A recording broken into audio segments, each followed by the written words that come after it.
Bismillahirrahmanirrahim. Assalamualaikum warahmatullahi wabarakatuh. Alhamdulillah, alhamdulillahilladzi hadana lihadza wa ma kunna linahtadiya an hadanallah. Asyhadu an la ilaha illallah wa asyhadu anna Muhammadan abduhu wa rasuluh la nabiyya ba'da amma ba'du. Puji syukur, marilah sama-sama kita ucapkan atas kehadirat Allah Subhanahu wa Ta'ala yang telah melimpahkan rahmat, nikmat, serta karunia-Nya kepada kita semua, sehingga kita merasakan nikmat iman sampai saat sekarang ini. Salawat beriringan salam tak bosan-bosannya kita hadiahkan kepada pucuk pimpinan umat Islam sedunia, yakninya Nabi besar Mustafa Muhammad sallallahu alaihi wasallam, dengan bersalawat kepada beliau. Allahumma salli ala sayyidina Muhammad wa ala ali sayyidina Muhammad.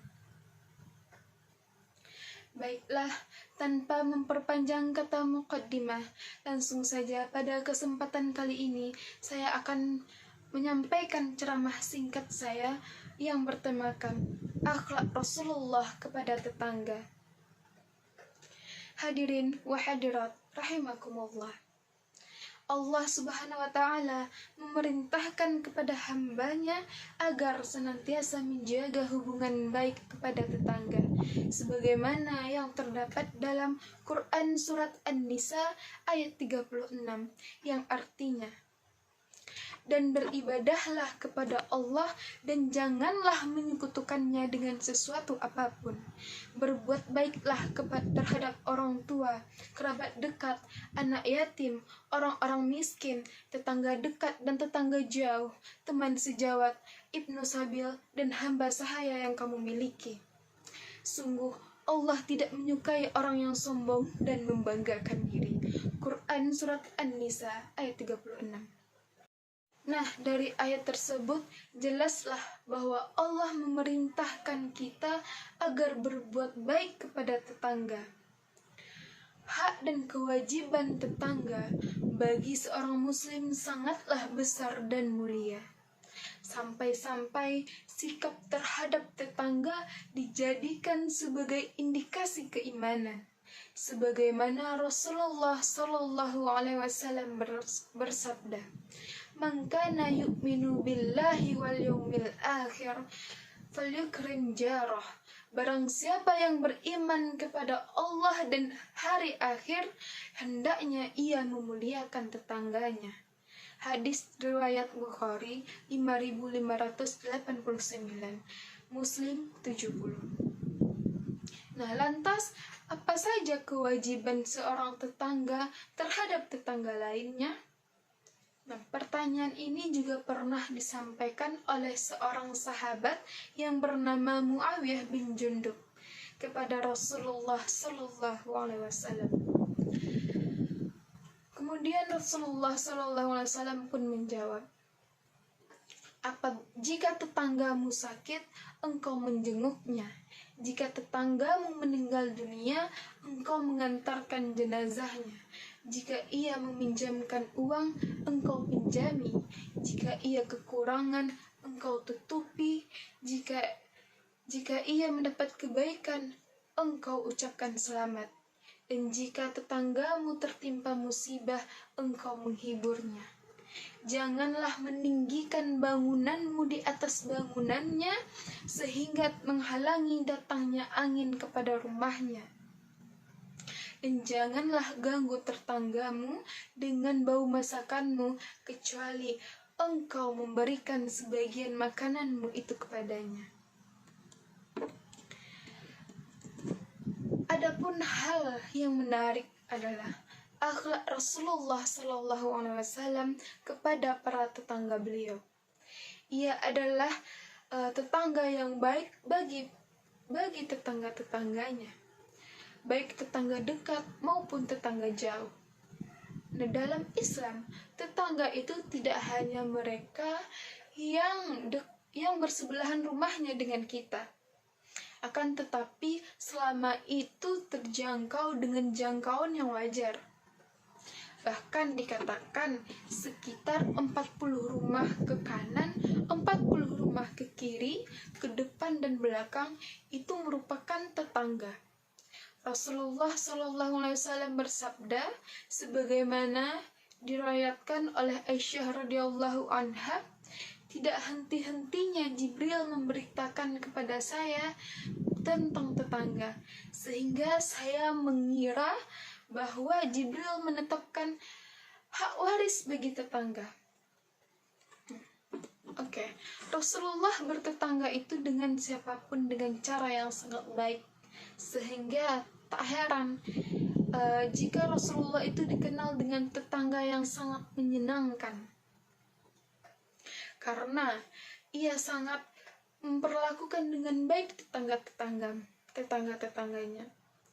Dan juga tetangga-tetangga Rasulullah memahami posisi beliau sebagai seorang nabi. Hadirin wa hadirat rahimakumullah.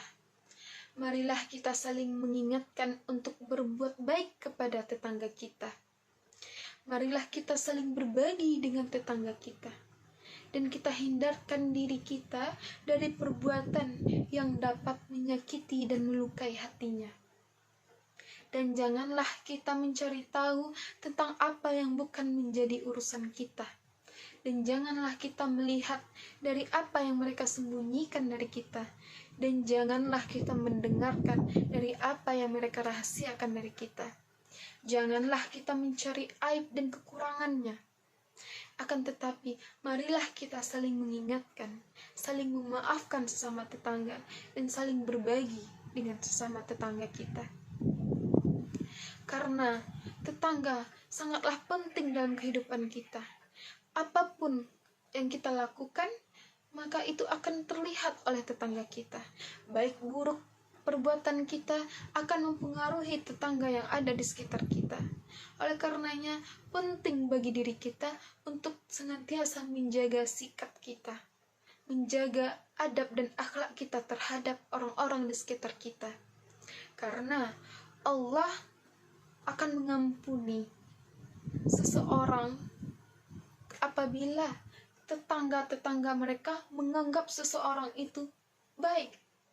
Begitu pentingnya peran tetangga terhadap diri kita sendiri.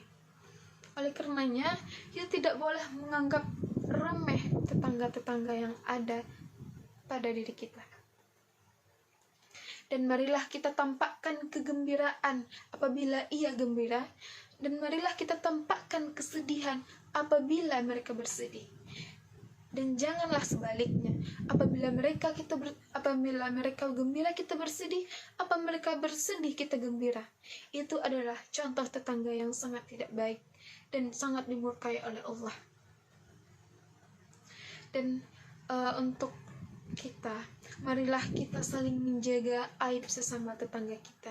Janganlah kita mengumbar aib-aibnya, dan janganlah kita mengumbar segala kekurangan yang ada pada diri tetangga kita. Jadilah pakaian bagi tetangga kita.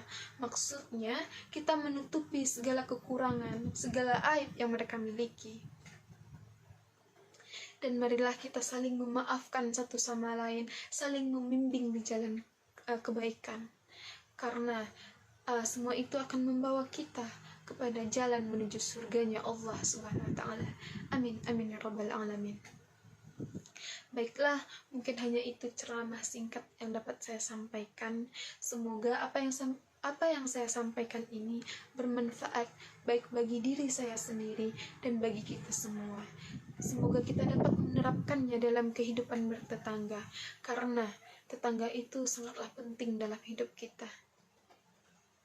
Semoga Allah meridhoi setiap perbuatan yang kita lakukan, setiap kebaikan yang kita lakukan dengan penuh keikhlasan. Maka kita saling menjaga hubungan satu sama lain agar tidak ada perpecahan sesama kita. Semoga kita menjadi orang-orang yang dicintai oleh Allah Subhanahu wa ta'ala. Amin, amin ya rabbal alamin. Baiklah, itulah ceramah singkat yang dapat saya sampaikan. Saya mohon maaf apabila ada kekurangan dan kesalahan. Saya akhiri dengan wabillahi taufiq wal hidayah. Assalamualaikum warahmatullahi wabarakatuh.